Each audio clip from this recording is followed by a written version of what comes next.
Lightfall. Cloak of Trepidation. Acolytes of Nezarec, Caraxes, 5. The whispers and screams drilled into Caraxes' mind.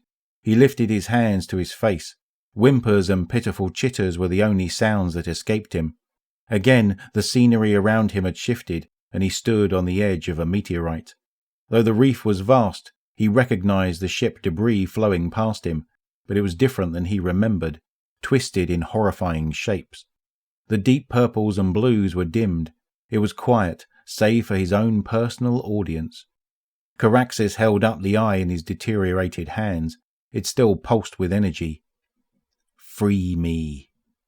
He heard the allure, a voice seducing his soul to do its bidding, but the distortion that followed it reminded Caraxes why he'd come to this place, an untraceable end for this cursed relic.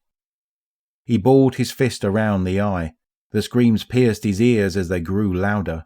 A dark hand reached out to him, fingers inches from his arm. Caraxes flung the eye into the reef with all the strength he could muster. He collapsed, and then a knock on the door. Caraxes jolted awake, hand already outstretched to grab his gun. The whispers were gone. His quarters were quiet. He gazed around the room, dazed.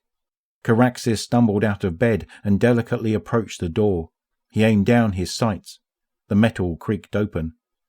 Outside was a human, dressed in a dark, ornate cloak, one hand raised in greeting, the other tightly holding a tome. It gave off the same nightmarish energy as the eye, as Nezarec. "Apologies for disturbing your sleep," said the man in a tongue Caraxes loosely understood.